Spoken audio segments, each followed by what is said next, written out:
In the headlines, President Park Geun-hye says the 5 years starting in 2016 will be critical for the country to tackle the issue of Korea's rapidly aging population.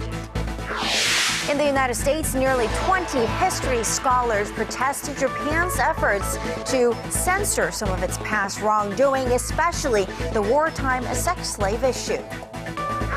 And Germany and France push for a new peace plan to help end the conflict in eastern Ukraine. Hello and welcome to ARIRANG News. Thanks for tuning in. Live from Seoul, I am Kang Chae-ri. President Park Geun-hye says now is the time to address the issue of Korea's rapidly aging population. By coping with this problem, she says Korea would be able to turn a crisis into an opportunity. Our Hwang Ji-hye has the details. Korean President Park Geun-hye says the next 5 years is a crucial time for dealing with the country's population crisis. Speaking at a meeting to address the low birth rate and aging population on Friday, she said the future depends on what measures are taken now. 지금 우리가 제대로 대응을 해야만 위기를 기회로 바꿔서 지속 가능한 성장 동력을 창출할 수가 있습니다. 올해 3차 기본 계획을 잘 만드는 것이 앞으로 5년 더 나아가 우리나라의 50년의 미래를 결정짓는다는 각오로 모든 노력을 기울여 주시기를 바라면서 몇 가지 당부의 말씀을 드리겠습니다. The government largely attributes the fast aging population and low birth rate to a rise in delayed marriages. And to tackle the issue, the government pledged to lay out plans to improve youth employment rates, lower the costs associated with marriage, and cut housing expenses for young couples. It also aims to create a family culture that promotes gender equality as a means to raise the birth rate among dual-income households. Korea's birth rate stood at around 1.2 in 2013, the lowest among OECD member states. With this new set of plans, the government is targeting a birth rate of 1.4 by 2020. Hwang Ji-hye, ARIRANG News. Now, these measures come amid growing concerns that aging population will take a heavy toll on Korea's economic growth prospects. Our Kim Ji-yeon reports on these numbers backing these worries. The Korean economy is expected to take the brunt of the blow from the country's low birth rate and rapidly aging society. In fact, the National Assembly Budget Office says the potential growth rate will start sliding down to the 0% range by 2060.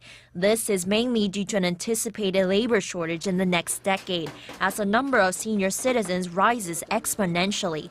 By 2018, those aged 65 or older are forecast to account for more than 14% of the Korean population. A labor shortage early in the next decade will be the result of a sharp decline in the number of job seekers as the baby boomer generation exits the labor market. This refers to people born right after the Korean War between 1955 and 1963. The group numbers more than 7 million people, or nearly 15% of the country's total population.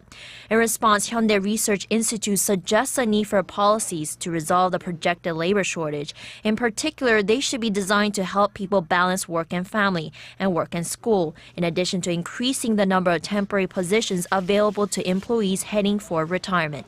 Kim Ji-yeon, ARIRANG News. The chairman of Hyundai Motor Group and his son have sold around 13% of their stake in the group's logistics unit. And analysts speculate this move was made to raise cash for the son and heir apparent, allowing him to purchase shares in key units and solidify control over the firm. Our Kim Min-ji has more. The chairman and vice chairman of Hyundai Motor Group have offloaded some of their stakes in the group's logistics affiliate, landing them some $1 billion in cash. Chairman Jung Mong-gu and his only son and deputy Eui-sun sold over 5 million shares in Hyundai Glovis, or 13.4% of equity in a block deal, according to industry officials on Friday. The price per share stood at around $210, 2.7% lower than the previous day's close. It's also down about $45 from what the family initially offered at their first attempt last month, which failed due to disagreement over sales terms. The The sale comes as Hyundai Globus has to meet a revised antitrust law on intra-group transactions. The law, which takes effect this month, calls for up to 3 years in jail for controlling shareholders owning a stake of 30% or more if they carry out intra-group transactions that benefit them.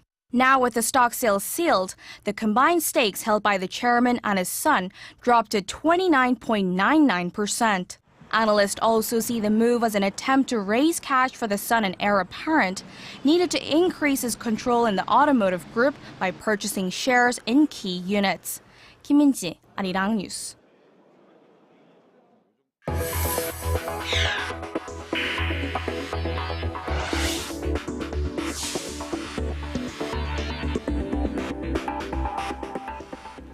A group of U.S.-based historians say they're not happy about Japan's attempt to whitewash history. They say Tokyo tried to pressure a publisher to change how the issue of Japan's wartime sexual enslavement is described in one of its history textbooks. Our Connie Lee has this report. This is a joint statement scheduled to appear in the March edition of the official periodical of the American Historical Association. A copy of the statement, which was sent to Seoul-based Yonhap News Agency, shows 19 American history scholars expressing strong protest against Japan's attempts to suppress statements or water down atrocities in history textbooks, not only in Japan but also elsewhere in the world. The statement is in response to Japan's efforts in recent months to pressure U.S. publisher McGraw-Hill to change how it described its wartime sexual slavery issue in one of its history textbooks. Japanese Prime Minister Shinzo Abe claims there are errors in the history book taught in classrooms, with his administration continuing to deny state responsibility for the country's past atrocities. The group of scholars, led by Professor Alexis Dutton from the University of Connecticut, say that no government should have the right to censor history, and they accuse the Abe administration of questioning established history and attempting to eliminate references about the country's sexual enslavement of women during World War II. Historians estimate up to 200,000 women, mostly from Korea, were forced to work in brothels for the Japanese military. As a collective statement on a specific historical issue is seen as highly unusual, analysts are now watching how this will affect Abe's relations with the U.S. and his upcoming visit to Washington sometime this spring. Connie Lee, ARIRANG News. American lawmakers are united in slapping more sanctions on North Korea. A bipartisan bill aiming to broaden current sanctions has been introduced and is likely to enjoy support from both Republicans and Democrats. Our Connie Kim has the details.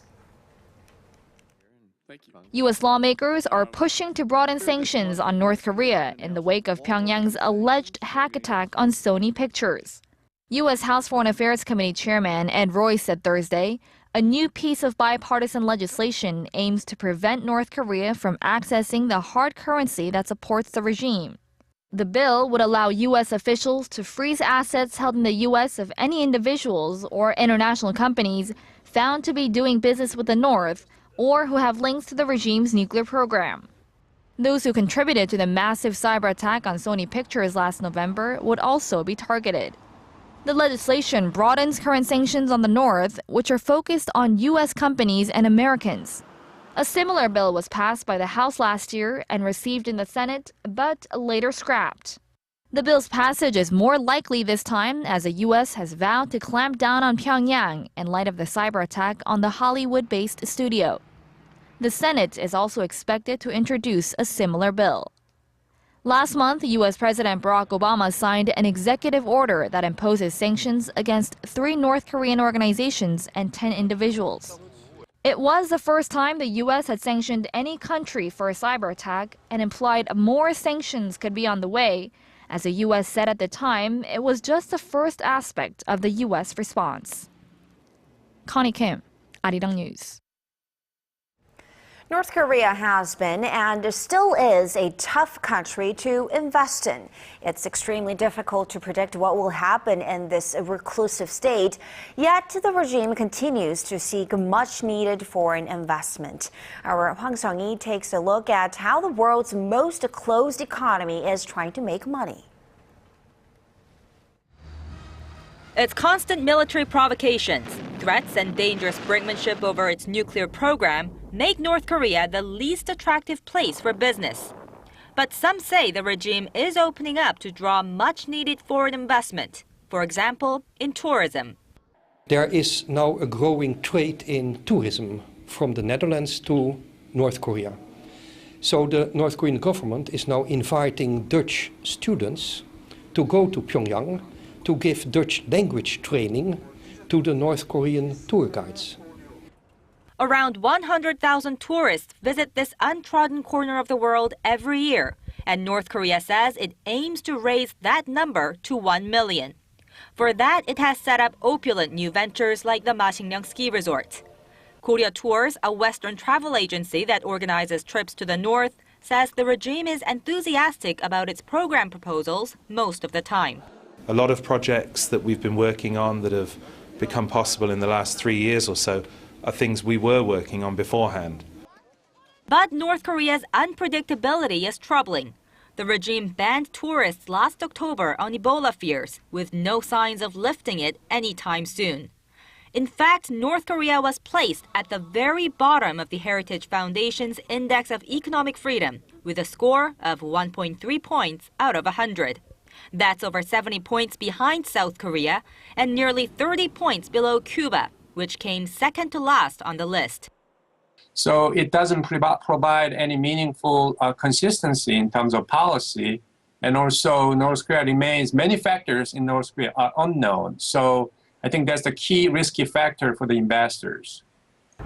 Experts say North Korea's handling of the inter-Korean Kaesong industrial complex, with its frequent changes in regulations and unilateral shutdowns, is a good example of its uncertainty. Despite the problem, trade between the two countries hit a record $2.3 billion last year, thanks to growing output in the joint business park. Given the lack of resources and capital, experts say Pyongyang must open up and reform its antiquated economic system. That's the only way to improve the daily lives of North Koreans. But first, North Korea will have to end its confrontation with the outside world over its nuclear program. Hwang Ji-hye, ARIRANG News. Top diplomats from South Korea, Japan, and China are expected to meet next month. The countries' annual high-level diplomatic exchanges had been hampered by territorial issues and Japan's denials of its historical wrongdoing, and this will be the first such trilateral meeting in 3 years. A senior official at Seoul's foreign ministry says the three countries are discussing the possibility of holding ministerial-level talks in Seoul at the end of March. Pundits say the upcoming meeting could also serve as an opportunity for separate bilateral talks on other pending issues among the three ministers. The clock is ticking for the South Korean military to replace its aging fleet of fighter jets, which have already reached or even gone over their lifespan. Our Kim Hyun-bin looks into Korea's plans for making a smooth transition when replacing those jets. The Korea fighter jet program aims to develop 4.5 generation fighter jets to fill in the gap with more advanced technology, as a batch of Korean fighters are set to be retired in the coming years. South Korea's Air Force has around 400 jets in service, but roughly half of them are antiquated jets, such as the F-4 and F-5. These days, 4th and 5th generation fighters are the mainstay globally, but Korea is lagging behind with mostly 3rd generation jets. Korea has set aside roughly $17 billion for a project to develop and mass-produce 124.5 generation fighter jets that will replace the Air Force's old F-4s and F-5s. The KF-X jets are scheduled to be integrated into the Air Force in 2025. On top of that, Korea recently signed a roughly $7 billion deal with Lockheed Martin for 45th generation F-35 stealth fighters, though there are some concerns. Some experts worry that a delay could push Korea's already old fighter jet fleet to the limit. South Korea's defense ministry says it's looking into other options, such as enhancing the performance of the current KF-16 fleet and tanker aircraft to fill in temporarily. The KF-X, however, will not be Korea's first homegrown fighter jet. The FA-50, which finished development in 2011, was integrated into the Air Force last October. That jet has already caught the eye of international buyers. Korea has exported more than 50 of them to Iraq, Indonesia, and the Philippines. Seoul also plans to sell 24 FA-50s to Peru this year in a deal worth some $2 billion. Kim Hyun-bin, ARIRANG News.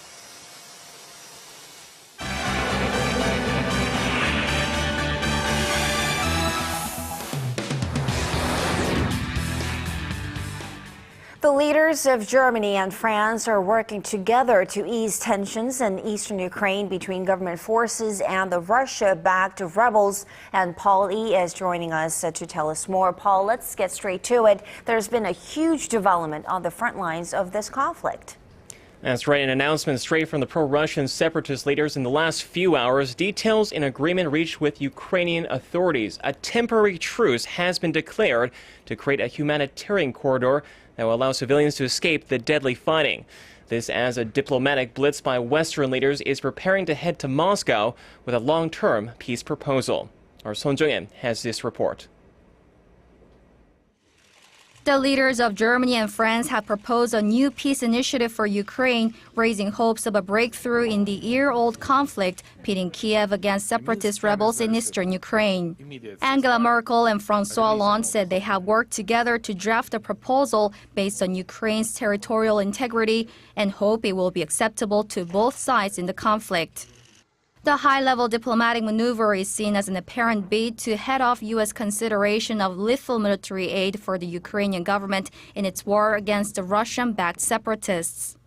U.S. Secretary of State John Kerry, who had arrived in Kiev earlier, met with Ukrainian President Petro Poroshenko and other top officials to affirm U.S. support for a diplomatic resolution to the conflict.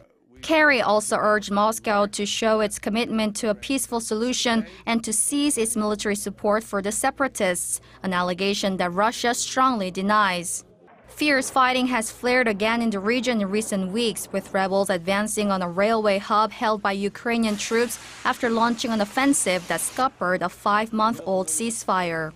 According to the United Nations, the fighting has claimed more than 5,000 lives since April last year, including some 220 civilians killed in just the past 3 weeks.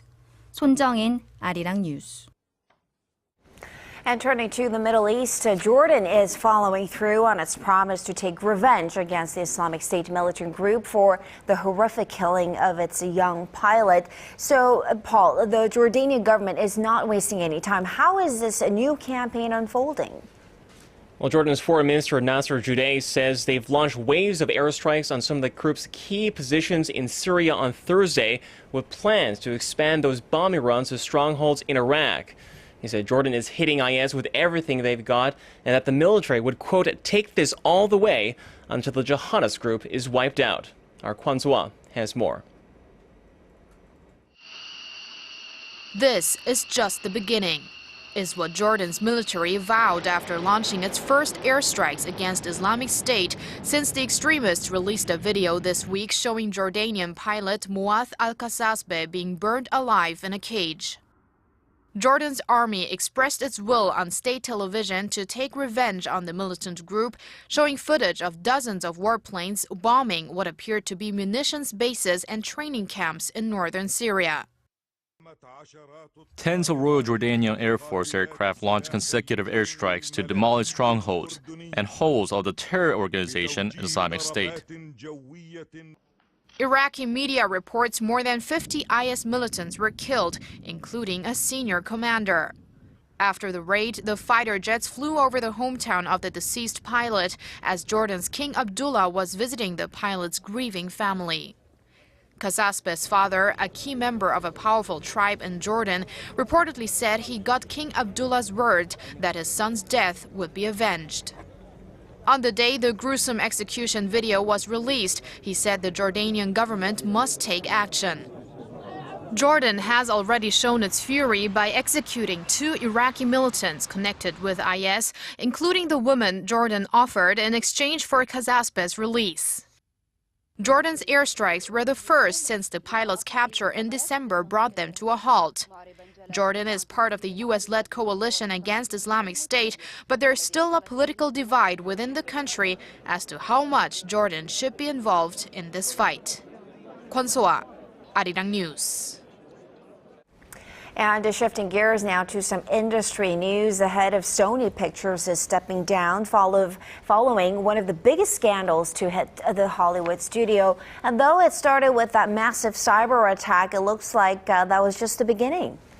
Well, for co-chairman Amy Pascal, it definitely spiraled into a public relations disaster. She is one of the most powerful executives in Hollywood who had kept a relatively low profile until now. The hacking attack over Sony's comedy The Interview not only crippled the studio's computers, but leaked many of Pascal's private emails, which then drew intense public criticism. Among them was a correspondence in which she made racially insensitive remarks about President Obama's taste in films. Pascal is set to give up her current post later in May. Despite the controversy, industry experts believe that Sony will easily weather this storm. I think Sony will definitely survive this scandal. I mean, if you look in the Hollywood community, there are only a few studios, so you have to do business with them if you want to work in this town. I do think it really damaged Amy Pascal and the release of those emails and the talent relationships that were frayed because of that. I think that did hurt her. Sony did not immediately disclose who would be taking over Pascal's post, but employees there have said one possible successor could be Michael DeLuca, who serves as president of the production company at Sony's Columbia Pictures. And finally, Twitter has posted its latest quarterly earnings report. Investors on Wall Street welcome this good news as the record numbers beat all market expectations. Give us a breakdown of its numbers. Well, Twitter's fourth quarter revenue jumped 97% compared to the same period a year earlier. While this is good news in the short term, analysts are pointing to a significant slowdown in new subscribers, which is creating concerns of the long-term viability of this business. The operator of the world's leading microblogging platform said Thursday that it earned $479 million in revenue in Q4. Monthly active users during that period totaled 288 million worldwide, representing a net gain of only 1.4% for 2014. That's the lowest growth rate on record for Twitter, and also the first time user growth has fallen behind Facebook, which has 5 times more users. Charity? All right, Paul, thank you so much for those updates, and we will see you again in just about 2 hours.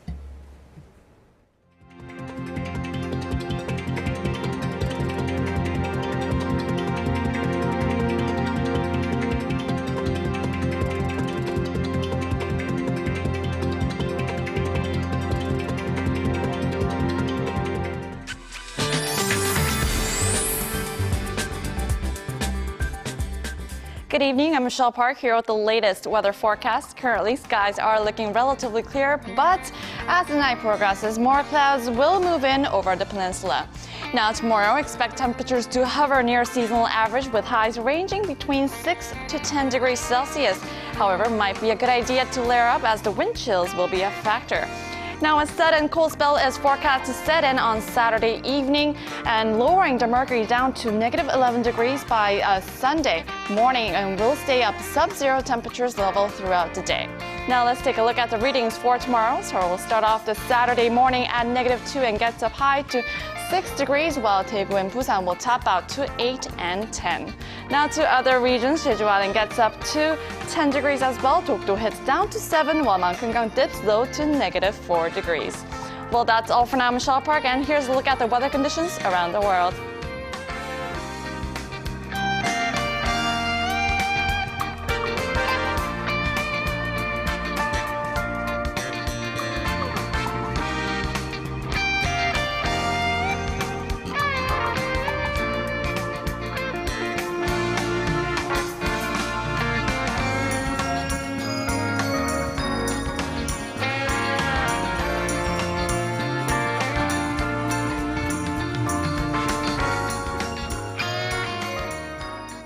And that will do it for this edition of ARIRANG News. Thanks for watching.